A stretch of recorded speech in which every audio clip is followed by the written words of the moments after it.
On est à Orot Teshuvah, chapitre 12, paragraphe 9. On y va.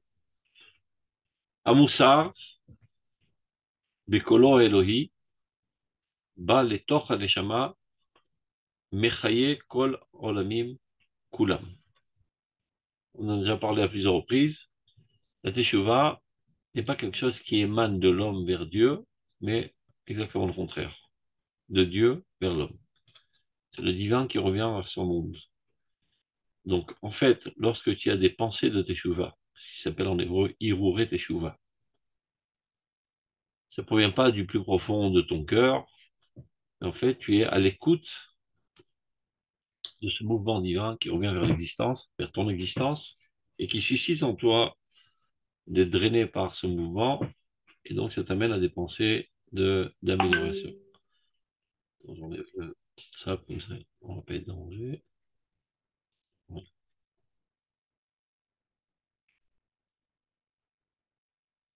c'est bon. Donc, un moussar bekolo Elohi, la morale, qui vient en fait de la voix divine, pénètre notre âme, mais son origine, c'est de la vie de tous les mondes.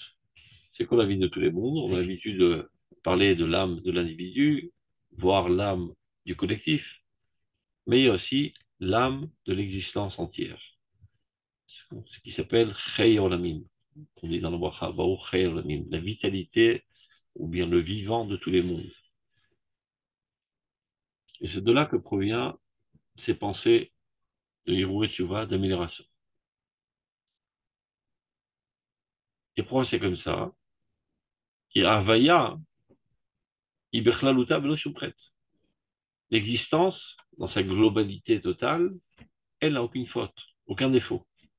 Ce qui nous paraît être parfois moins bien, c'est juste parce qu'on focalise seulement sur cet élément. Comme dans un organisme, on pourrait voir avec un microscope une des parties de l'organisme et on aurait peut-être l'impression que cette partie est superflue, voire même cause des dégâts. Mais lorsque tu l'analyses dans son contexte global, tu vois que lui aussi, il a son rôle à jouer et qui contribue lui aussi à l'avancement, au bon fonctionnement de l'organisme. Donc, toute l'existence entière qui a été créée par Dieu, c'est un organisme qui est parfaitement bon. Donc, Avaya, Ibichlaluta Bloshumchet. Dans l'existence, il n'y a rien de mal, il n'y a aucune faute. Achet ou Matsui Rak Baerech Apratim. Seulement lorsqu'on en vient à une vision ponctuelle, ce n'est qu'alors qu'on peut parler de faute. Et c'est la klal, la kol matim l'harmonie nitzrit. Par contre, dans la globalité des choses, tout est totalement adéquat à cette harmonie éternelle.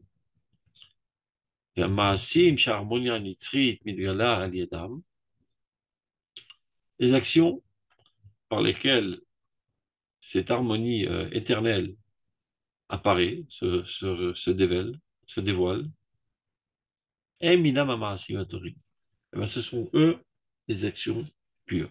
Dieu nous a dévoilé quels sont les comportements qui sont adéquats à l'existence, qui ne portent pas préjudice à l'existence.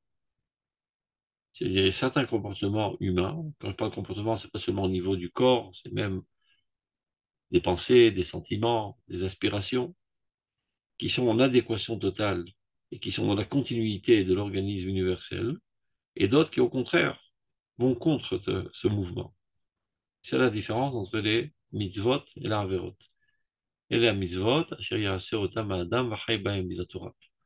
voilà les mitzvot que l'homme fera par l'intermédiaire desquels il vivra.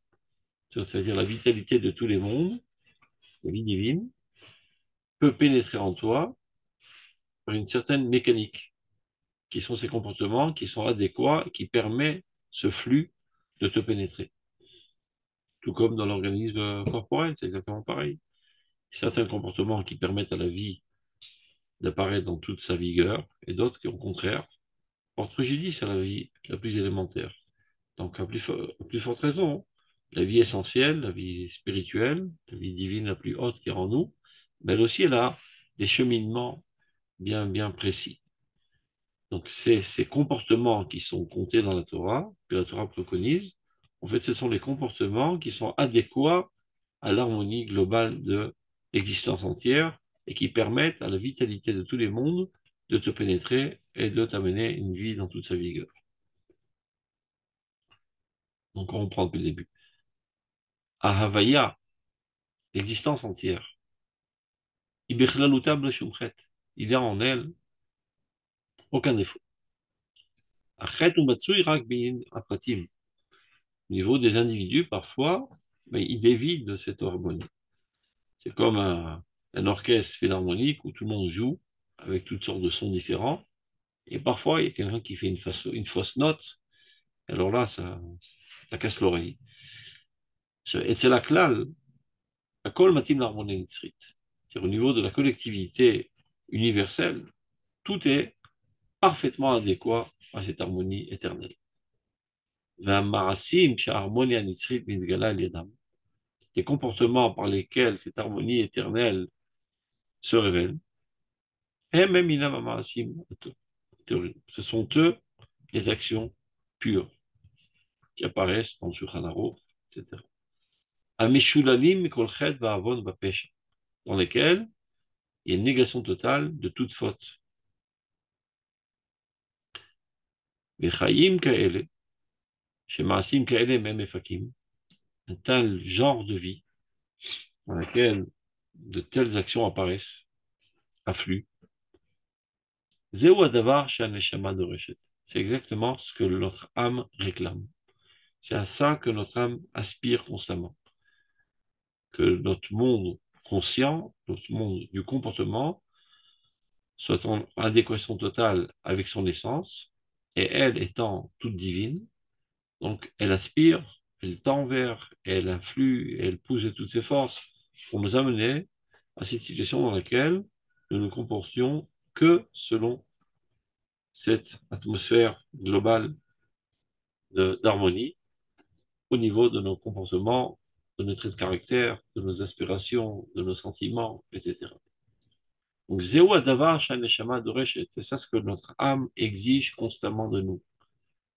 Et Misiga Otam, ces comportements, c'est pas quelque chose d'arbitraire auquel on peut y arriver de nous-mêmes. On a reçu directement de la source de la vie de tout vie, c'est-à-dire Akadosh Baruch Hu, Mamad Arsinaï, la source de tout être, Yudke Vavke, qui fait tout vivre, s'est dévoilé à nous. C'est-à-dire on en a pris conscience, elle a toujours été en nous, mais là on en a pris conscience. On a écouté la source de notre vie qui nous a dit qui on est et qu'est-ce qu'on est et comment on doit se comporter pour être en adéquation et en harmonie totale avec l'existence entière. Or, Mekor Ifat Orensof, qui provient de la lumière la plus originale, dans toute sa splendeur, la lumière de l'infini. Shi Elav Kolkar Shkuka, vers laquelle l'âme a tant de désir, tant d'aspiration. Shura Veroget, elle est liée profondément, elle se languit, mais Enket est arti de manière infinie. Bitshuva Ilaha Bechofeshedia. Et c'est ça la Tshuva suprême. On a expliqué ça à plusieurs reprises. Un Teshuva, qui est comme on dit mieux que rien, c'est un changement du comportement suite à une crainte du châtiment ou suite à une espérance d'une récompense. On ne peut pas parler de véritable teshuva à ce niveau. En fait, c'est juste un domptage, un auto-domptage dans un comportement adéquat, mais notre moi n'y est pas. C'est-à-dire notre personnalité ne baigne pas dans cette sphère. On le fait par manque de choix, par obéissance, par soumission, mais on n'appartient pas à cette sphère. Ce à quoi on veut arriver et ce à quoi ce livre de Orot et Teshuvah nous éduque est d'arriver à une transformation totale de notre personnalité, une métamorphose. Plus exactement, à découvrir notre véritable personnalité et non pas telle qu'elle a été abîmée sous l'effet de toutes sortes d'influences environnantes des cultures dans lesquelles nous avons évolué. Donc, Batchouva, il a Bechofesh Elyon. Et c'est ça la Tchouva suprême, dans une liberté totale. Car c'est quoi la liberté? C'est de se comporter selon son essence, et pas sous l'influence de toutes sortes de courants environnants qui m'obligent à agir de la sorte. Lorsque je suis totalement fidèle à mon essence, et je me comporte donc en conséquence, alors je peux dire que je suis un homme libre. Ce n'est qu'à là qu'on arrive à la liberté. Et c'est ça, en fait, la véritable traduction du mot Bechira Chofshit. Très souvent, les gens comprennent de manière erronée la Bechira Chofshit, ce qu'on appelle le libre arbitre. Comme si on se trouvait à la croisée des chemins, et tu peux choisir à droite ou à gauche, et tu es libre de choisir. C'est comme ça que les gens expliquent de manière générale. Et c'est une fausse compréhension de la Bechira Chofshit. Bechira Chofshit, ça veut dire l'ifror bachofesh. Tu as la capacité de choisir, d'appartenir à la liberté totale et ne pas être asservi aux cultures environnantes, à tes pulsions faibles et, et viles, etc. C'est comme ça que petit à petit, tu t'élèves au monde du Chofesh, au monde de la liberté totale. C'est ça la prière Chofshit. Chofesh Elion. Alors que tout ce monde est conçu de manière de cause à effet, donc il y a un certain déterminisme dans lequel tu ne peux pas sortir, donc en fait c'est comme une prison. Tu as l'impression que tu es libre, en fait tu n'es pas libre, prétendent les scientifiques. Tout a une cause, même que tu crois être libre, en fait, il y a toutes sortes de causes qui t'ont amené à agir de la sorte. Des causes héréditaires, des causes culturelles, des causes historiques, et même psychologiques. Et il n'y avait pas le choix, tu étais obligé d'agir de la sorte. Et nous, on renie ça de toutes nos forces, on dit que l'homme est libre à tout instant. Il suffit qu'il le veuille. C'est vrai qu'il y a tout un système de causalité, mais le peuple d'Israël a reçu de Dieu la possibilité de casser la muraille de cette causalité et d'appartenir au monde de la liberté totale, au monde du divin, qui lui est totalement libre, évidemment. Donc lorsqu'on fait Teshuvah, on s'élève au monde de la liberté totale. C'est le cas alors qu'on peut dire qu'on est fidèle à nous-mêmes, fidèle à notre essence, et on se comporte en adéquation totale avec notre essence, alors nous sommes des hommes libres. Ben, les Tzoudrov, et alors, évidemment, c'est une joie intense, parce que la pire des tristesses, c'est d'être soumis à toutes sortes de facteurs extérieurs. Et la meilleure des joies, c'est la liberté. Ben, les Tzoudrov, ou Becherdat Kodesh Kodashim, tout en étant rempli de révérence envers le Saint des Saints, évidemment.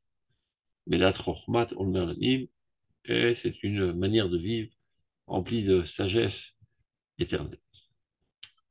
Tov. Piskayout. Atchouva, Ichidush Achayim. Dans la continuité de ce qu'on vient de dire précédemment. Atchouva, c'est un renouvellement de la vie. Pas un changement de comportement, mais un renouvellement total de notre vie. Ifshar l'Itchouva Shelot Eshanet Erech Chaim Kulam. C'est-à-dire, il est inconcevable de penser que la tchouva ne change pas la valeur de toute la vie. C'est pas que je reste le même bonhomme avec mes mêmes conceptions, mes mêmes aspirations, mais à partir de demain, je mets mes tefilines. Et je mange cachère, et je fais attention à ne pas faire ceci, ne pas faire cela, mais je suis le même bonhomme. Ça, c'est pas une tchouva. Tchouva, c'est de permettre au divin de pénétrer ta personnalité. Et le divin, c'est une sphère autre que ce que tu connais. C'est de vivre dès à présent dans une sphère divine, avec des idéaux purs, saints, etc. Donc il est inconcevable de penser qu'il puisse avoir teshuva sans que cela change toute la valeur de notre vie. Kishachaim, Nimshachim, évidemment, dans la continuité de la vie, la teshuva, c'est pas arrêter de vivre, mais au contraire, à vivre de plus belle. Évidemment, parce que teshuva, c'est teshuva lema. C'est retourner à la source de la vie, et la source de la vie est la vigueur de notre vie. C'est ça qui donne vie à tout. Donc plus tu reviens à Dieu, plus tu t'emplis de vitalité, de force, et de dynamisme, et d'initiative, etc. Ou le là, donc de ce fait même. Ari Meshana et Terkam Letova. Elle change la valeur de la vie en mieux, en meilleur. Afilu Kshina Aset Beyom Acharon. Et ça, c'est le chidouche. Même si elle est faite le dernier jour de notre vie. On pourrait dire, mais toute ta vie, tu étais une crapule. En dernière seconde, tu dis, je regrette. C'est une grosse blague. Eh ben non, ce n'est pas une grosse blague. C'est ce qu'on a appris. C'est que la Teshuvah peut changer rétroactivement tout notre passé et lui donner une autre forme, un autre sens. Évidemment, ce n'est pas le top. Le top est de faire Teshuvah dans la jeunesse. Et celui qui organise sa vie de la manière suivante, de dire Echeta ve'ashuv, lo masfikim biado, la chouve. C'est-à-dire, comme stratégie, a priori, il dit amusons-nous bien, et en dernière seconde, je ferai tchouva. Bon, c'est pas une bonne idée. On parle de quelqu'un qui n'a pas eu de prise de conscience et qu'en dernière seconde, il a pris une prise de conscience. Alors, c'est aussi jouable, rétroactivement. Évidemment, ce qu'il faut faire, c'est de suite faire tchouva, pas attendre la fin de sa vie. Comme le passage le dit, ou sror et boracha, souviens-toi de ton créateur. Adesher lo yavu yemehara, avant qu'on arrive les mauvais jours, c'est-à-dire les jours de la vieillesse, les derniers jours de la vie. N'attends pas une dernière seconde de retourner à Dieu et de dire, bah mince, j'ai gâché ma vie à ne rien faire. Sikoum, résumé de ma vie, ensemble vide. Je n'ai rien fait de positif. Et c'est une souffrance atroce de Ahmadsa, on appelle une frustration profonde, de fait de n'avoir rien fait progresser dans ce monde. Cette frustration est dévorante, c'est un feu dévorant. C'est le feu du Guéhinom. Zechor et Boracha, souviens-toi de ton Créateur. Adesher lo yavu yemei hara v'higu shayim sher tomar el bahem chefetz. Que tu en arrives à une situation, tu dis, je suis foutu, j'ai plus la force, j'en ai plus le désir, tellement j'ai sombré. Adesher lo tershach hashemesh, avant que le soleil ne s'assombrisse, le soleil de ta vie et la lumière, ve'yarer v'kochavim, et que tous les points lumineux de ta vie s'éteignent. Eh ben, ne fais pas ça au crépuscule de ta vie, fais ça au contraire, Bazricha, quand le soleil de ta vie commence à monter, c'est là le meilleur moment de faire tes choses. Non, mais si tu n'as pas eu l'occasion de le faire, c'est pas une raison de te suicider et de sombrer dans le désespoir.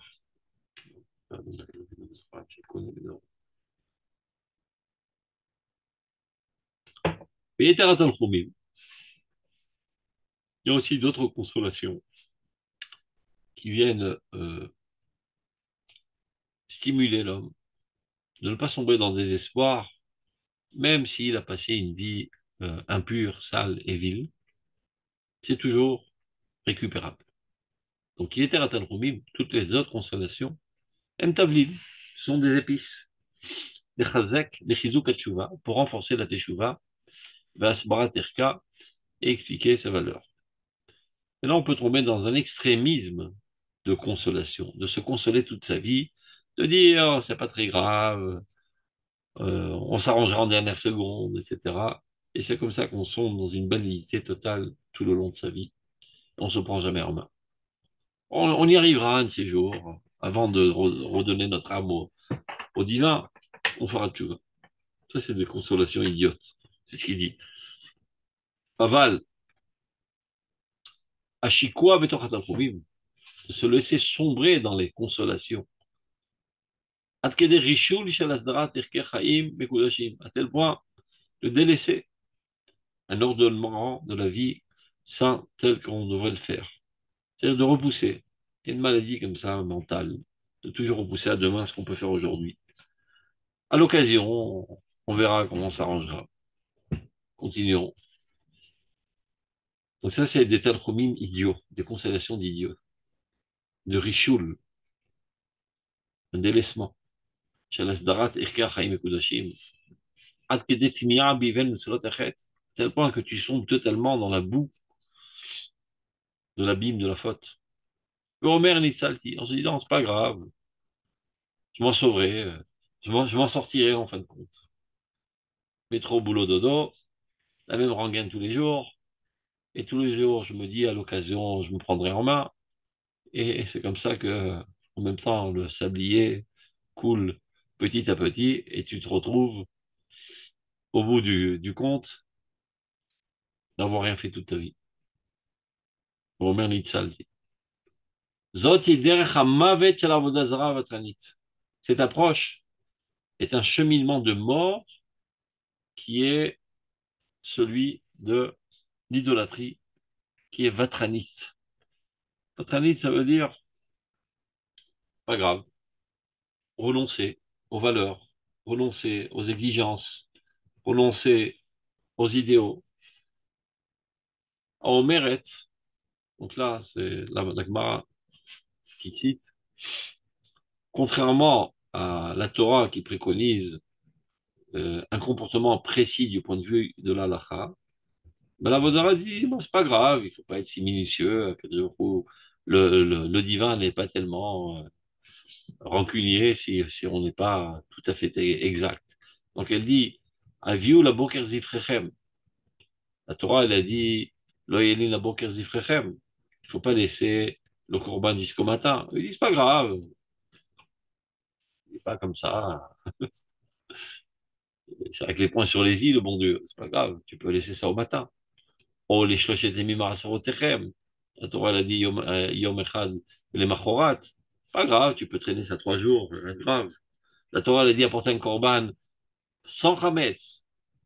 Avodah Zarah, Kater Mechametz Toda. Tu peux un petit peu de pain, ça fait pas de mal, etc. Donc, à cette méthode, cette approche, à Ozevet et Haemet, qui laisse tomber la vérité absolue, Vea Mishpat, et la loi, même la loi civile, Volechet Acher Levava, et qui se laisse aller selon les tendances de son cœur, Zou Minut. C'est exactement ça, le christianisme. La Shon Chazal, c'est comme ça qu'ils appellent le christianisme, Minut. Dans tout le Talmud, chaque fois qu'on parle d'un min, ça veut dire un chrétien, un minut. Min, ça veut dire un genre, un nouveau genre. N'oublions pas que les premiers chrétiens étaient des juifs, non seulement des juifs, même des juifs ultra-orthodoxes. Et ils étaient tellement ultra-orthodoxes qu'ils sont arrivés à la conclusion que le peuple d'Israël n'est pas digne de continuer d'être le peuple d'Israël parce qu'ils ne sont pas minutieux dans l'application des mitzvot. Donc ils se sont dit que Dieu a répudié le peuple d'Israël. Et c'est nous, à partir de maintenant, le peuple d'Israël. On sait bien ce qui arrive. À partir du moment où tu te déconnectes de la compréhension de l'éternité d'Israël, du lien inconditionnel de Dieu avec le peuple d'Israël, tu es déconnecté de Dieu. Donc au début, soi-disant par cause religieuse, ils se sont écartés des non-religieux du peuple d'Israël, et petit à petit, ce sont eux qui ont abandonné toutes les mitzvot et sont devenus des idolâtres. Ils ont essayé au tout début de convaincre les Juifs d'aller dans leur chemin tordu. Ils n'ont pas réussi à vendre leur cam aux Juifs, donc ils sont allés à Rome. Il y avait 5000 comme ça, ils sont allés à Rome, et là-bas ils ont trouvé une bonne clientèle. Et pour plaire, ils ont enveloppé leur approche idiote de papier cellophane de couleur d'Avodazara, parce que c'était à l'époque très à la mode, l'Avodazara. Et c'est comme ça qu'est né le christianisme. Et qui a réussi à ramasser 1 milliard d'idiots autour de cette conception totalement vide et cruelle, telle qu'on le verra. Donc cette méthode, dit Chazal, de ne pas être précis et minutieux dans la halakha, qui a commencé d'abord avant tout en délaissant le mishpat. Le mishpat, c'est la loi. Ça veut dire les dommages pécuniaires et financiers des uns envers les autres, qu'il faut trancher selon la loi absolue de la Torah. Ils ont dit, oh, les Juifs, ils sont très méticuleux sur un demi-sou. Mais peu importe. C'est pas grave. Si quelqu'un t'a volé ta chemise, donne-lui aussi ton pantalon. Si quelqu'un t'a foutu une gifle, eh ben, donne-lui l'autre joue. Ne soyez pas si mesquins. Aimez-vous les uns les autres. Et attendez le Messie, tout s'arrangera. C'est très beau dans la poésie, mais on ne peut pas gérer un monde fondé que sur la bonté de cœur. Il faut aussi la rigueur du dîne. Parce que si quelqu'un est rentré dans ma bagnole et m'a causé un dégât de 10 000 shekels, mais il faut aller au garage pour réparer ce dégât. Mais il faut décider qui va le payer, ce dégât. Est-ce que c'est moi ou c'est lui? C'est bien beau de dire embrassez-vous les uns les autres et espérez le Messie. Mais non, finalement, il faut que quelqu'un le paye, ce dégât de 10 000 shekels. Mais évidemment que c'est celui qui a causé le dégât qui doit payer, pas celui qui est victime du dégât qui doit payer. C'est quoi cette idiotie? On ne peut pas gérer un monde fondé que sur la bonté de cœur. Il faut aussi le dîme. Et donc, on enlève le dîme, le monde s'effondre.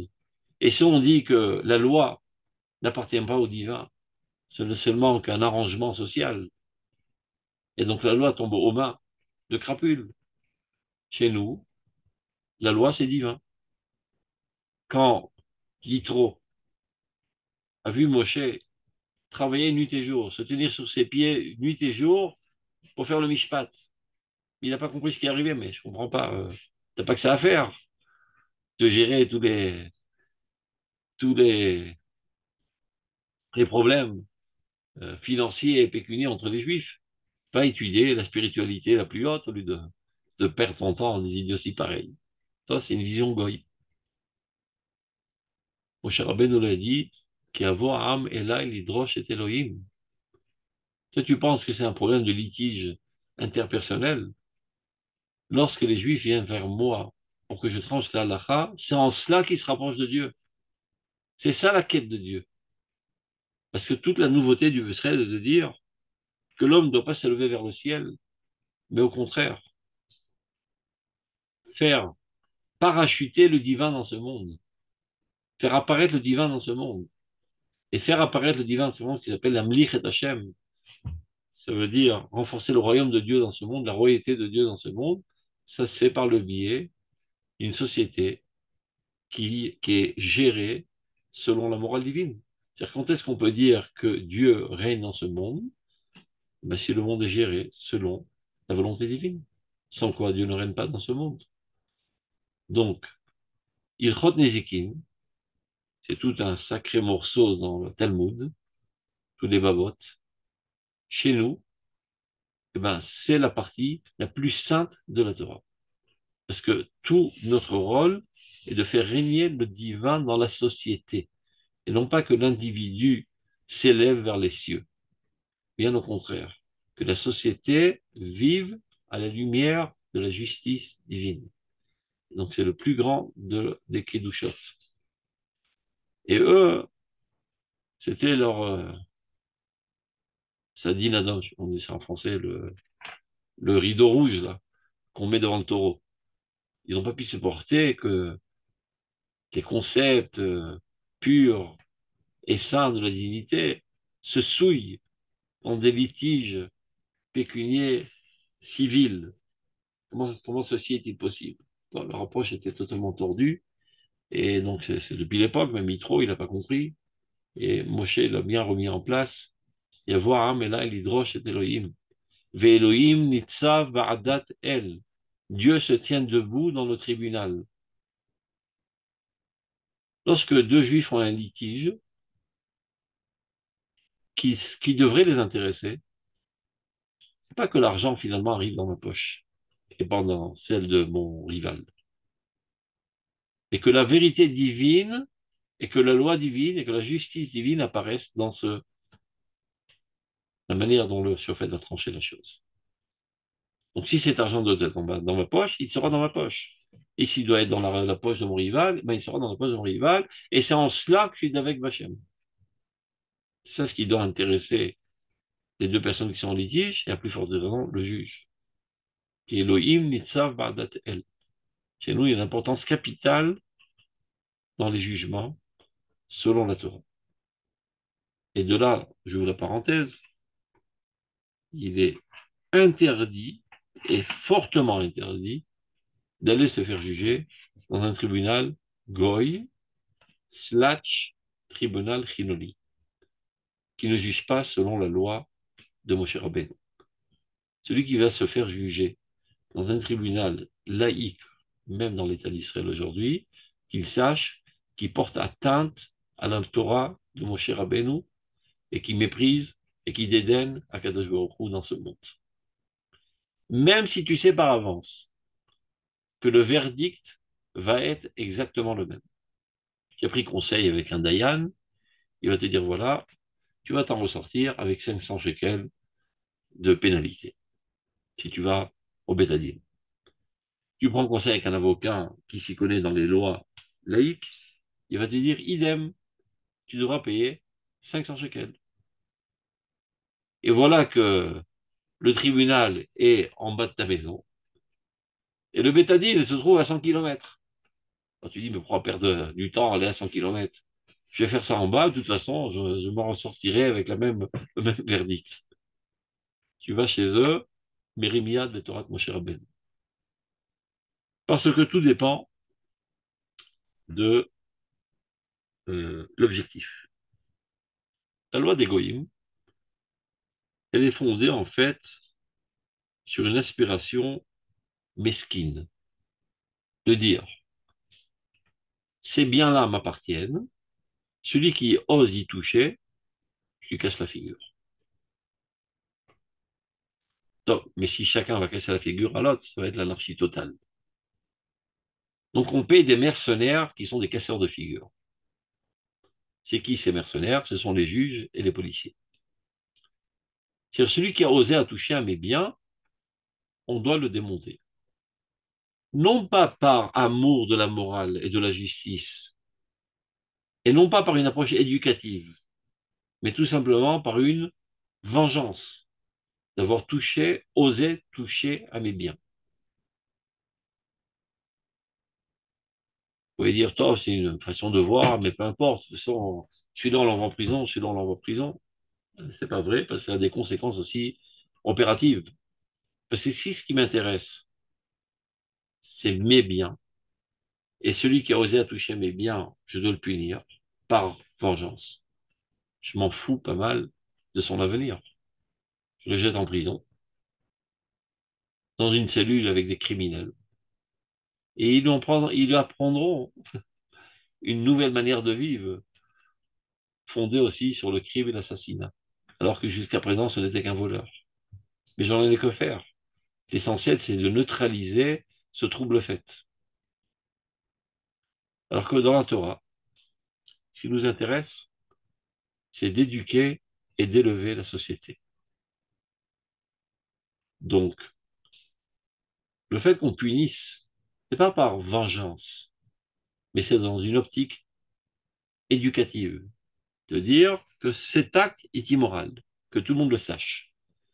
Donc lui, il va subir un processus de réhabilitation, et la société aussi comprend que ça n'a pas le coup de voler, ça a des conséquences douloureuses. Et c'est comme ça qu'on emmène petit à petit à une élévation constante de la société humaine. Alors il peut arriver parfois qu'il y ait une rencontre hasardeuse, totalement fortuite, que c'est le même verdict. Oui, mais puisque l'intention est totalement différente, ça donne une autre couleur au verdict. Tout dépend de la source. Si la source est mauvaise, si la racine est pourrie, les branches aussi seront pourries.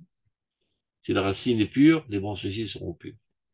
La racine étant idéale, dans une volonté éducative, bien qu'il y ait une ressemblance extérieure dans les, on va dire, les directives opératives du Mishpat, ce n'est qu'une apparence. La racine, avec sa tendance idéale, aurait une influence bénéfique, alors que l'autre, non. Donc il est totalement interdit d'y aller. Et eux, les chrétiens, ils en ont ricané du Mishpat. Ils ont dit, ça n'a rien de divin, c'est juste un ordonnement social. Donc ceci n'a aucun rapport avec le divin, c'est de la petitesse, c'est de la mesquinerie. À partir du moment où tu extirpes la dimension divine du Mishpat, il tombe aux mains de sale type. Et on en arrive à un système juridique totalement corrompu,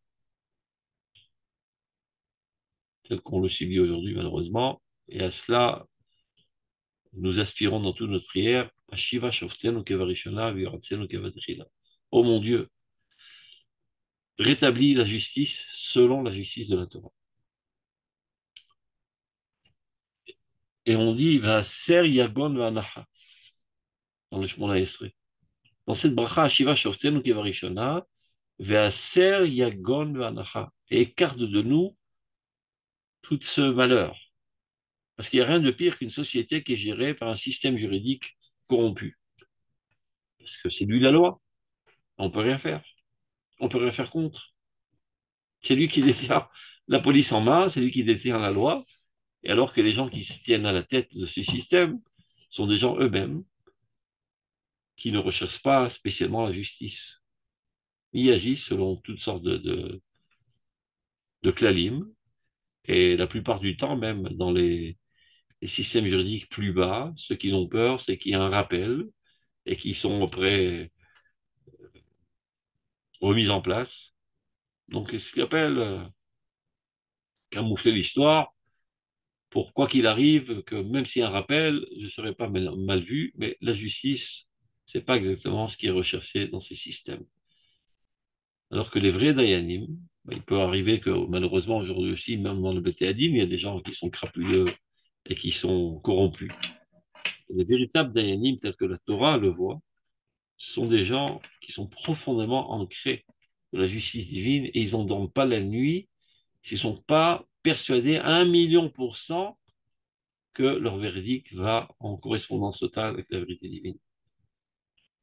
Bien que là-bas aussi, on peut truander, on peut apporter des faux témoins, des fausses preuves, etc.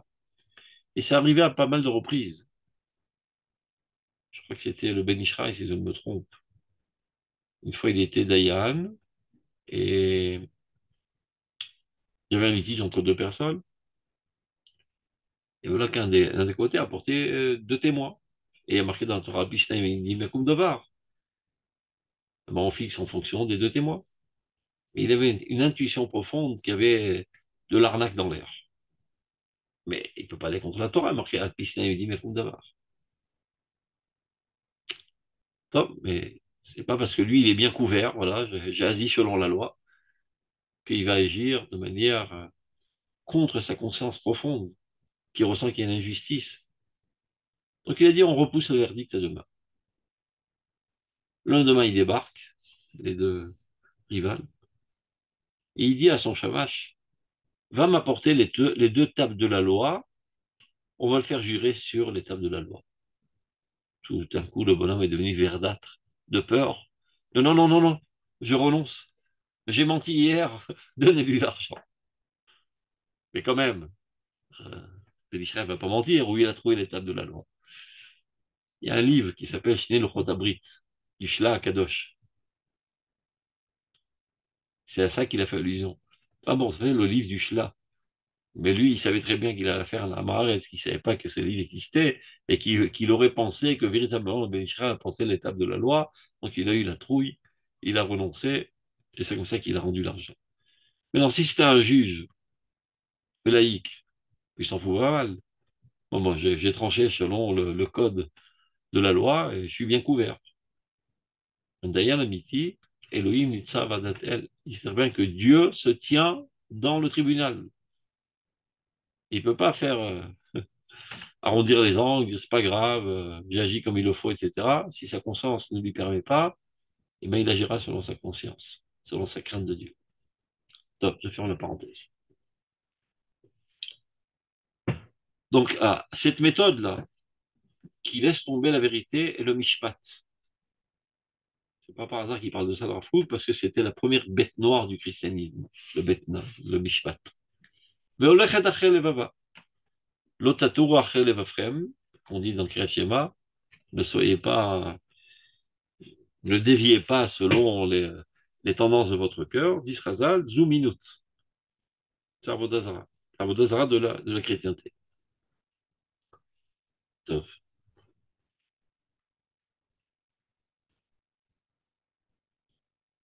זו מינות. הגוררת אחריה כל רצח וכל זיבה, qui entraîne après cela toute cruauté, tout crime. Parce qu'à partir du moment où il n'y a plus de mishpat, ben c'est l'anarchie totale. Si le mishpat est plus divin, ben le système juridique va devenir totalement corrompu et les crimes vont se propager et ne seront pas, on s'en occupera comme il le faut, ou bien on accuse à tort quelqu'un. Il y a eu un crime, comme c'était le cas par exemple à Catherine, une fille s'est fait assassiner. Il n'y avait aucune preuve que c'était lui le coupable, mais il faut bien trouver une victime. On a rentré en tôle, quelqu'un de totalement innocent, qui a passé 15 ans de sa vie en prison. Et le véritable criminel se balade en toute liberté. Et après que le système juridique n'est pas fondé sur la justice divine au sein de la société, il en est de même concernant le système juridique international. Et c'est comme ça que les guerres éclatent de mal en pire, faisant éclabousser du sang à tort et à travers. למרות שהיא תמיד פושטת צלפיה ואומרת, ראו שאני טהורה. Bien que la minoute, la chrétienté, toujours en train de tendre ses pattes et de dire, regardez, je suis pur. Il est marqué que Edom nidme le chazir. Edom est comparé au cochon. Les deux signes de pureté qui permettent de manger un animal sont le sabot fendu et le fait qu'il rumine.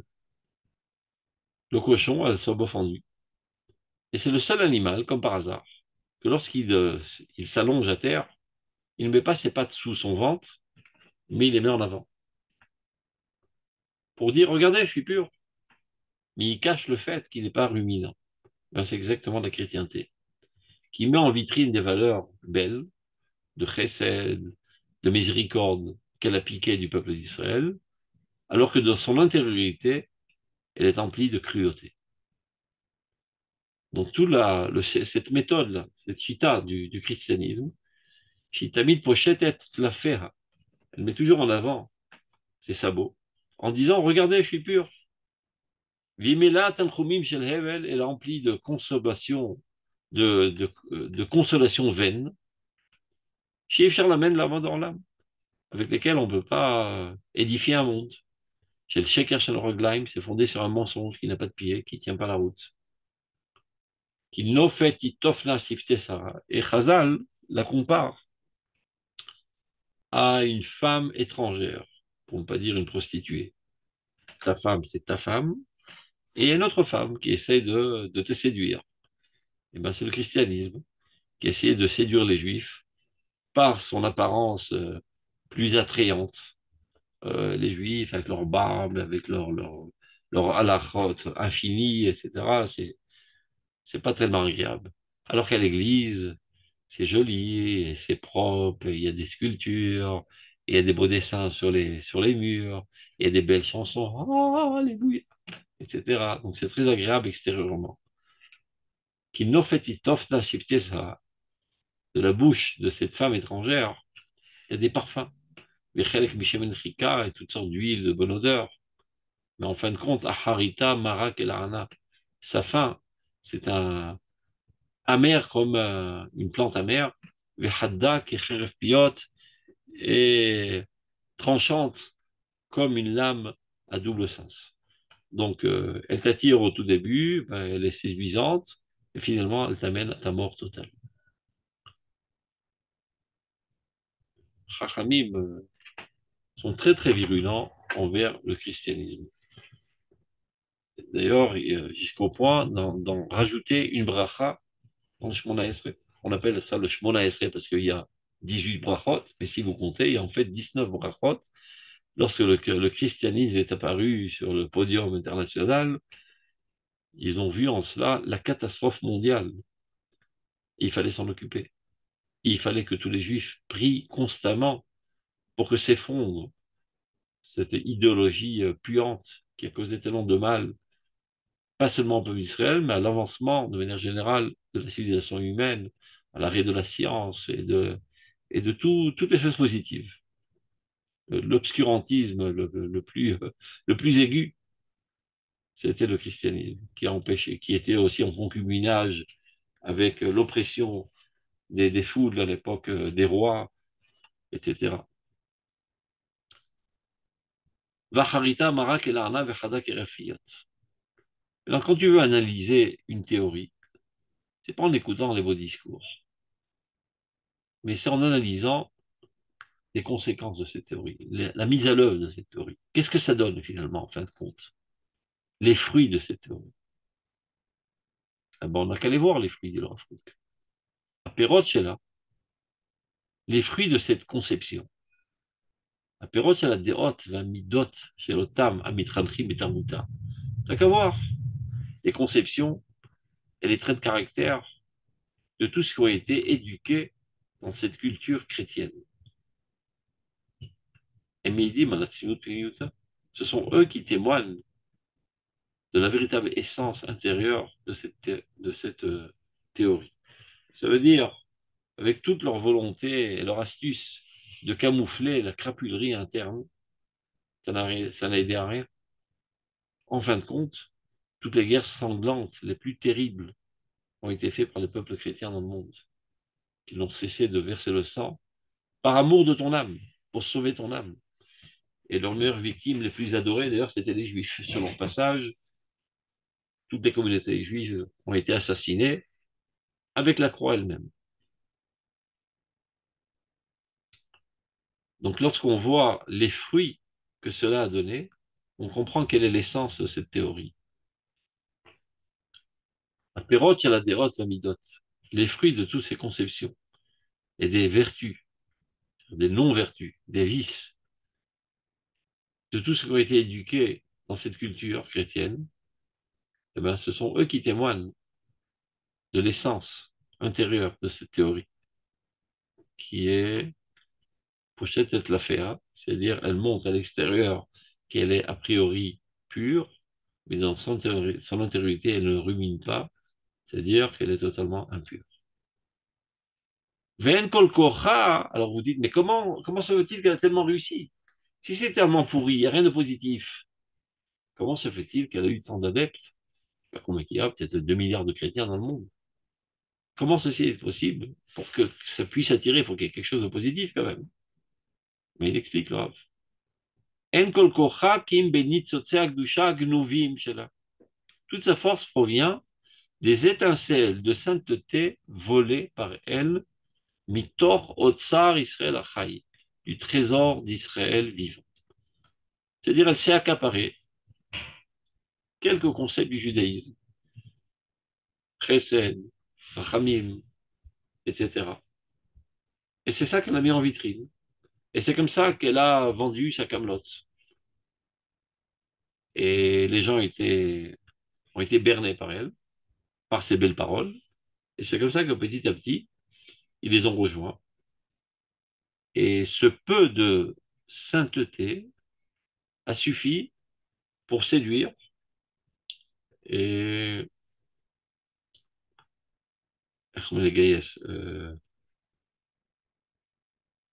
ramasser énormément de foule. Mais petit à petit, Hippoltatam, Kima, Kima, elle les vomit petit à petit. Ça veut dire qu'ils ont mis ça en vitrine, mais en fait, ils n'ont jamais appliqué. Et les chrétiens, la chrétienté dit, on te donne une baffe, et ben l'autre jour, on n'a jamais vu que les chrétiens ont donné l'autre jour, ils n'ont cessé de donner des claques à tout le monde et des baffes à tout le monde. Ils n'ont cessé d'assassiner. Ils n'ont jamais fait très saine. Jamais de rachamim. Ils n'ont jamais eu pitié et miséricorde envers leurs victimes qu'ils assassinaient avec enthousiasme. Donc, les belles paroles qui leur ont permis de mobiliser tant de foules, petit à petit, sortent de leur définition propre et ils vont en se vidant. Adasher Te'ar Nafsha Legamwe, jusqu'à qu'elle en soit totalement vidée de ces éléments qu'elle a piqués du peuple d'Israël. Et alors, et n'aura plus aucun élément positif qui lui permettra de survivre, et c'est comme ça qu'elle disparaîtra de la surface de la Terre. Haïl Balla, Veikienu, Bibitno, Yorishino, elle. C'est un pasouk. Elle a avalé la force, mais petit à petit, elle le vomira de son ventre. Mais malgré tout, une fois que ces éléments qui ont été propagés dans l'humanité, c'est-à-dire le Rambam dit, et ça a été censuré d'ailleurs dans une Panachim, Yeshua Notzri, ce Jésus de Nazareth,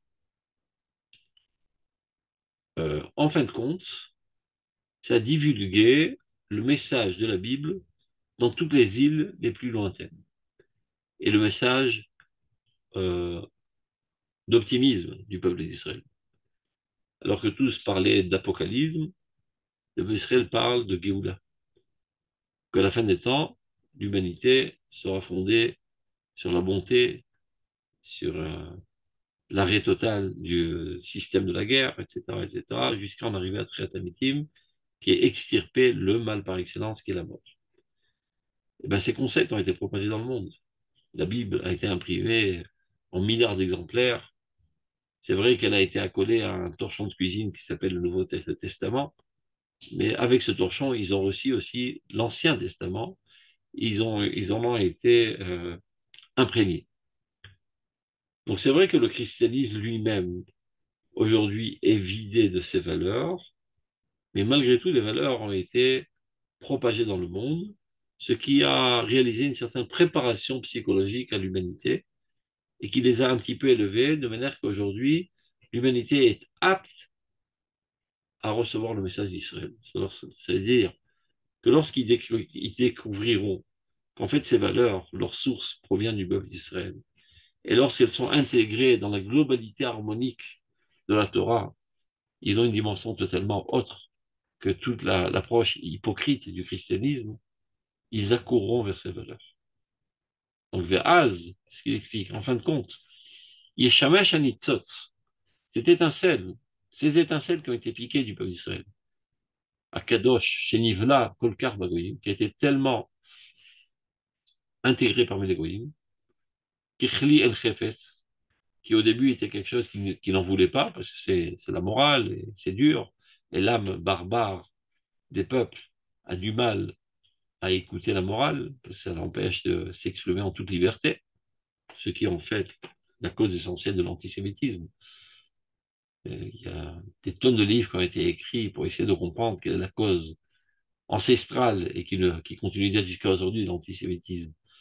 Et toutes les explications sont contradictoires les unes des autres, parce que les juifs sont capitalistes, parce que les juifs sont socialistes, parce qu'ils ont des biens, parce qu'ils n'ont pas de biens, parce qu'ils sont fixes, parce qu'ils se baladent, parce qu'ils travaillent en agriculture, parce qu'ils ne travaillent pas en agriculture, parce ils prêtent avec du ribit. Toutes les théories sont contradictoires les unes des autres. La seule et unique cause, c'est que le judaïsme, on sait la morale divine.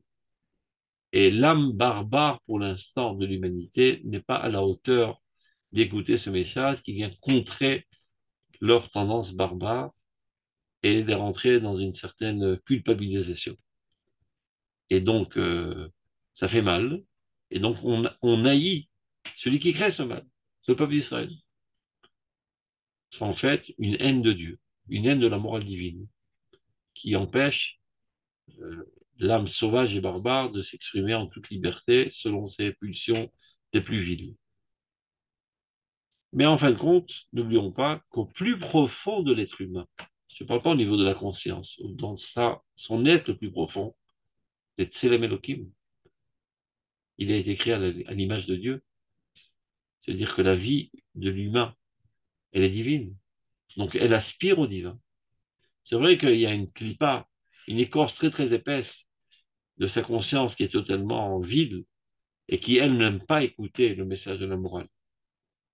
Mais petit à petit, ceci a fait un petit trou microscopique dans cette écorce qui reliait leur âme. Et maintenant, leur âme est assoiffée de ce message divin. Et lorsque l'humanité prendra compte que l'origine de ce message divin, c'est le peuple d'Israël, eh bien, ils en tomberont amoureux du peuple d'Israël. Mais yigrom horaire la lev amim rabim.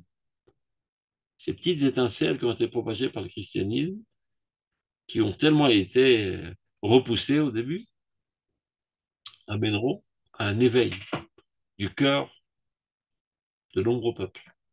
La Forchlem Safaboura, ils auront tous un langage clair, l'ikro Beshem Hashem, d'interpeller le nom de Dieu, qui est le Dieu d'Israël. Ils reconnaîtront que le Dieu du monde n'est autre que le Dieu d'Israël. Le roi Hashem, Wachetzav Gvura, qui apparaîtra dans l'esprit de puissance, de sagesse, de crainte de Dieu, l'Oruarza, et sera fini l'époque de cet esprit étranger qui a été véhiculé par le christianisme. War tipshut verulcha, cet esprit d'idiotie, de faiblesse, war sikhlut vefkorut moussarit, d'imbécilité et de débauche morale. Parce que le christianisme a annulé toute la loi.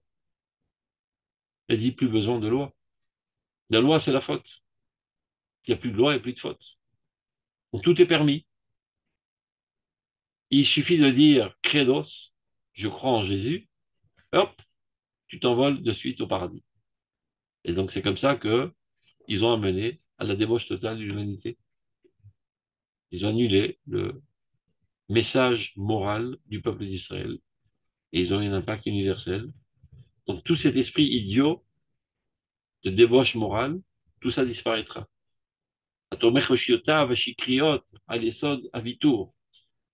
Qui se renforce constamment avec des fondations totalement mensongères, de renoncer à la morale. Je vous bouse de Kalassa, l'école manique Veshovet Tzedek, qui n'est pas pire absurde, tout dirigeant qui est fondé sur la justice. Comment on peut envisager qu'une société puisse s'autogérer, fondée sur l'immoralité, sur la débauche, sur le crime, sur le vol, sur l'inceste, etc. Chirac, Chesed Leumim Kazeh, ou Mekor Niftar, l'école Azriout, donc il parle de Chesed. Mais on dit, on sait ce que dit la Torah, Chesed Leumim Khatat. Le Chesed de nation, c'est une faute. Chesed sans dîme, ça amène à toute faute. Mekor Nifrat, l'école Azriout est là.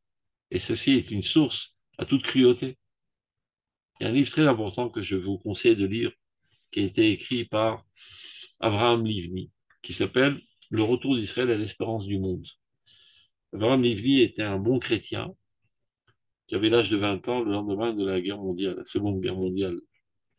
Suite à la Shoah, il en arrive à une prise de conscience que c'est l'échec total de toute la civilisation humaine et il va en quête de la vérité. Il cherche. Donc d'abord, il cherche dans sa religion, c'est comme ça qu'il s'approfondit dans le christianisme, quand il va devenir un professeur en théologie, c'est-à-dire un prêtre, etc. Évidemment, il trouve pas là-bas sa réponse, et finalement, il en arrive au judaïsme, il se marie avec une juive marocaine, et monte en Eretz Israël et étudie à l'échelle de Chazal. Il a écrit une œuvre extraordinaire qui s'appelle Le retour d'Israël et l'espérance du monde. Et là-bas, il fait une analyse très, très profonde pour expliquer que la Shoah est la conséquence directe du christianisme. Et appuyé avec des psukim, des versets de l'évangile, etc., desquels il est expert dans la matière. Donc, toute la cruauté la plus horrible qu'on a rencontrée dans ce monde, c'est le fruit direct du christianisme. Le problème, c'est qu'on a la mémoire courte. On se rappelle de la Shoah parce que ça a eu lieu il n'y a pas longtemps. Mais la Shoah a eu lieu pendant 2000 ans d'exil. Vous savez que les pogroms qu'ils faisaient en Russie, c'était pas mieux. Leur sport national, une fois par semaine environ, c'était de réunir les femmes juives sur la place centrale, et spécialement celles qui étaient enceintes, de les éventrer et d'arracher le nourrisson, le bébé de son ventre, et de l'enfourcher et de le griller. Et ils s'éclataient en buvant de la bière, etc. Ils étaient bien contents. C'est les chrétiens. Et après, ils allaient à l'église écouter Alléluia. Pour calmer leur âme, il faut bien un petit peu de nourriture artistique pour leur âme. C'est ce qu'il dit le Rav. Chesed. Il parle de Chesed. Chesed Leumim Hatat. Mais Kor Niftach, le Kol Arzariut Levala. C'est la source de toute cruauté et de toute injustice. Yavo Elaenu Ve'alecherash. Dieu viendra, il ne fera pas le sourd. Esh Lefanav Tochal. Son feu ardent brûlera tous ces crapuleries. Les Ivav Nisarameot. Par contre, ses proches, il les jugera.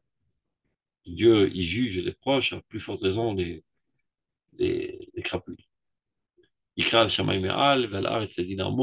rétablira la justice dans le monde par le biais du peuple d'Israël, évidemment. Dieu s'adresse. Ramenez-moi ceux qui ont tranché une alliance avec moi sur le peuple d'Israël, à les Ébar, qui est Elohim Mishpat Hashem. Dieu est appelé le Dieu de la justice. Donc s'attaquer à la justice, c'est s'attaquer à Dieu. Donc à nouveau, par le renouvellement national du peuple d'Israël, la justice divine se rétablira dans ce monde. Ashrei kol chochelu. Heureux tous ceux qui attendent ça avec impatience. V'chata lachem brit olam, dit Akadosh Baruch Hu. Je trancherai avec vous maintenant une alliance éternelle. Hasdei David anemanim. Toute la bonté de David fidèle continuera d'être. Vous savez que tous les mois, lorsqu'on fait le Birkat Alvana, on dit David ben Israël Chai Vekayam. Quel rapport avec David ben Israël Vekayam? La Nevala qui se renouvelle est comparée au peuple d'Israël, qui parfois se diminue et disparaît, parfois réapparaît.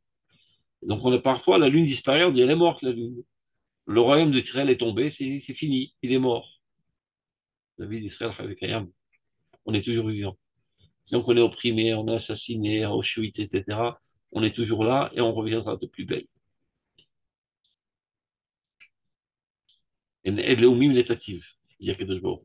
C'est lui que je me suis mis comme témoin, c'est le véritable représentant de Dieu et de la justice divine dans ce monde, c'est le peuple d'Israël, c'est l'État d'Israël.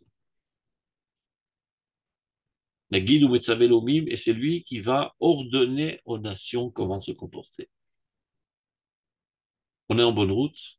Aujourd'hui, Baruch Hashem, contrairement à ce qu'on était il y a 70 ans, où on était transparent et invisible, on est très visible aujourd'hui et toutes les caméras du monde sont braquées sur nous depuis notre renaissance nationale. Peu importe qu'on est braqué par haine, il y en a qui nous visionnent constamment par admiration et d'autres par haine. On n'haït pas une moustique, on n'haït pas une fourmi, on haït un lion. Déjà, une prise de conscience et une considération du peuple d'Israël. On commence à comprendre que petit à petit est en train de se construire là une nouvelle entité qui remet en question toute la civilisation humaine et il y a une attente très profonde de l'humanité de voir qu'est-ce qui va se passer. Alors ceux qui sont du bon côté, tant mieux pour eux, ceux qui contribuent à notre avancement, ceux qui sont du mauvais côté seront écrasés et l'humanité sera euh, nettoyée de toutes les saletés culturelles pour laisser place à la véritable justice divine qui apparaîtra de manière réelle, politique, par le biais du trône de Dieu dans ce monde qui n'est autre que l'État d'Israël. On est dans nos couches encore, dans nos premiers pas, mais comme premier pas, c'est déjà pas trop mal. On est au centre d'intérêt de l'humanité entière aujourd'hui. En goy lotedat ikra. À tel point que des goyim qu'on n'a jamais entendu parler d'eux vont venir s'intéresser à nous. Les galoïdaoucha et les chayerut, des peuples qui ne te connaissaient même pas, vont accourir vers toi. Il y a pas mal de peuples aujourd'hui qui cherchent à avoir des relations diplomatiques avec l'État d'Israël. Une époque totalement inconnue. Ils commencent à comprendre la grandeur du peuple d'Israël. Ce qu'on est en train de faire, et spécialement dans cette guerre, c'est de changer la face du monde. L'État d'Israël aujourd'hui est en train de soumettre la cruauté, d'anéantir la cruauté mondiale. Sira Recha. La Grande Amérique n'était pas capable de le faire. avec toute sa puissance militaire, économique. Et nous, un petit pays de rien du tout, il faut mettre une loupe pour voir notre carte dans le globe terrestre. C'est nous aujourd'hui qui établissons un nouvel ordre du monde entier. C'est-à-dire que toutes ces prophéties sont en train de se réaliser de manière inconsciente. Toutes sortes de facteurs qui nous obligent à dire de cette manière, parce que si je ne fais pas ça, je ne peux pas faire passer mon taxi, parce que Ben Gvir ne va pas soutenir mon gouvernement. Akadosh Baruch Hu fait avancer les choses dans le bon ordre. Il se peut que certains parmi eux en sont conscients, on n'en sait rien, on ne dit pas des cœurs, mais certes, la quasi-totalité des acteurs essentiels de cette épopée extraordinaire le font de manière totalement inconsciente et sans le savoir par avance.